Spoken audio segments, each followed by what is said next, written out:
C'est vrai que tout ce qui touche au monde quantique, c'est quelque chose qui n'est pas toujours simple. Et juste pour définir, on parle de médecine quantique, mais le terme quantique vient d'abord de ce qu'on appelle la mécanique quantique ou la physique quantique.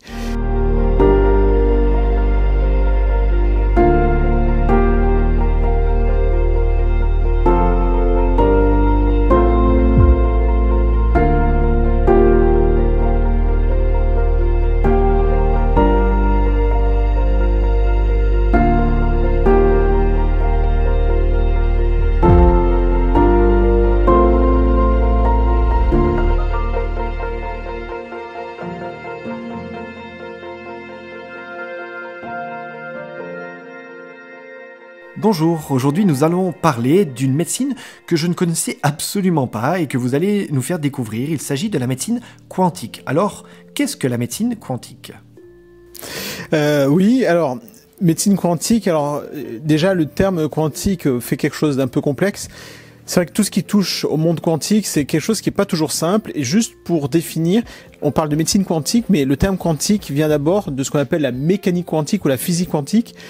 Il y a le domaine de la physique, et en fait le domaine de la physique s'occupe de voir un peu comment les choses, enfin la vitesse des choses, la gravité, toutes les lois physiques de ce monde. Mais lorsque l'on arrive dans l'infiniment petit, c'est-à-dire l'infiniment petit, c'est il y a mon corps par exemple, et on va avoir une cellule, de la cellule il va y avoir des molécules, la molécule on arrive à l'atome, autour de l'atome il y a l'électron. Voilà, bon ça c'est la chimie un peu basique, mais quand on arrive à ces niveaux de petits objets, on va dire, les lois de la physique ne s'appliquent pas de la même façon. Et en fait, c'est toute une approche, c'est de la physique vraiment fondamentale qui s'est développée sur tout le dernier siècle et qui va chercher à déterminer comment les objets tout petits en fait réagissent dans leur fonctionnement. Et un des éléments qui a été relevé, c'est par exemple lorsque vous regardez la lumière ou un électron, l'électron peut se comporter de différentes façons, comme un corps ou comme une onde, comme un corps ou comme une énergie. Voilà. Et il y a cette double nature de l'électron ou de la lumière. Et à partir de ça, il y a certaines extrapolations qui sont faites, notamment dans la médecine qui va être appelée quantique. Et pour essayer de vous la définir un peu plus, je voudrais prendre des mots de Marion Kaplan, que certains doivent connaître, et simplement comme ça vous donne un petit peu une définition de personnes qui trouvent intéressante cette pratique. Alors je vous lis ça. Donc elle décrit avec ces mots: l'idée clé des thérapies quantiques est que ce ne sont pas les échanges biochimiques, c'est-à-dire les molécules, les échanges biochimiques de nos cellules qui déterminent notre état de santé, mais les informations électromagnétiques qu'elles se communiquent entre elles. Ici, l'origine de la maladie n'est donc pas un problème purement biologique, mais une imperfection ou une rupture d'information, le symptôme n'étant qu'une manifestation de cette dernière. Les thérapies quantiques permettent donc d'arriver à rééquilibrer un organisme qui présente cette défaillance. Juste une deuxième petite phrase, donc sur un site de quelqu'un qui fait de la médecine quantique. La médecine quantique se veut travailler au niveau quantique, non pas avec la biochimie, mais avec l'information, avec l'intelligence du corps et l'énergie qui l'anime.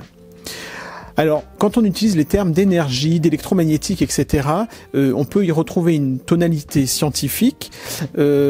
Simplement, en fait, c'est pas l'électromagnétique au sens d'un courant électrique qu'on pourrait mesurer. On parle à ce niveau-là, justement, d'énergie qu'on dit subtile, des énergies dans des corps énergétiques, une énergie qui précède la matière. Et en ce sens, en fait, on fait le pont avec un peu toutes les médecines énergétiques, avec l'Ayurveda dont on a déjà parlé, avec d'autres de ces médecines-là, en fait. Voilà un petit peu. Est-ce que la médecine quantique est une pratique courante ? Croisez-vous régulièrement des praticiens de ce domaine ?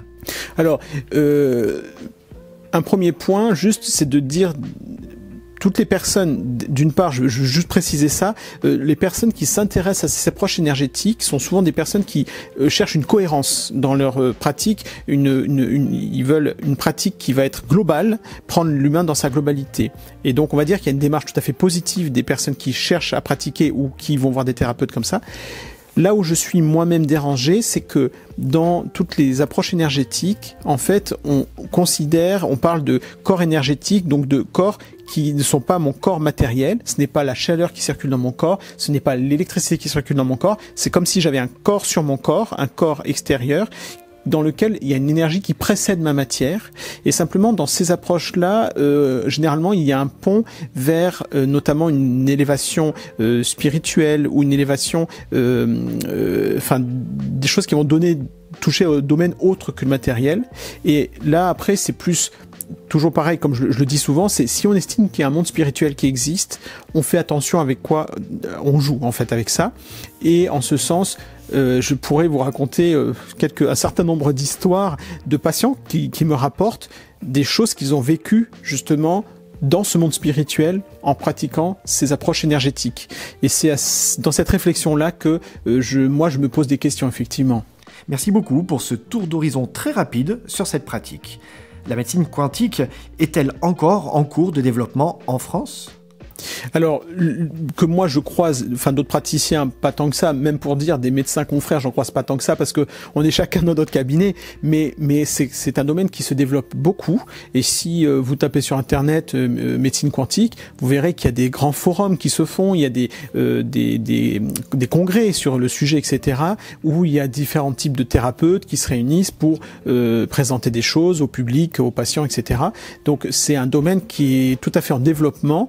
Et notamment il y a un médecin, et donc là c'est pas du tout un jugement de valeur, mais même si je suis pas en accord avec lui, mais qui développe ça depuis longtemps, c'est le docteur Luc Baudin, et en fait lui-même fait tout à fait le pont sans difficulté avec l'Ayurveda, les chakras, l'élévation spirituelle ou d'autres dimensions de niveau énergétique, etc. Et qui pour lui va être une espèce de cohérence entre la matière, l'énergie et puis le chemin de vie, quoi, en fait, on va dire. Et voilà. Donc ça, ce sont des approches sur lesquelles moi-même je ne souhaite pas aller en fait. Merci beaucoup et à très bientôt. Merci bien, à bientôt.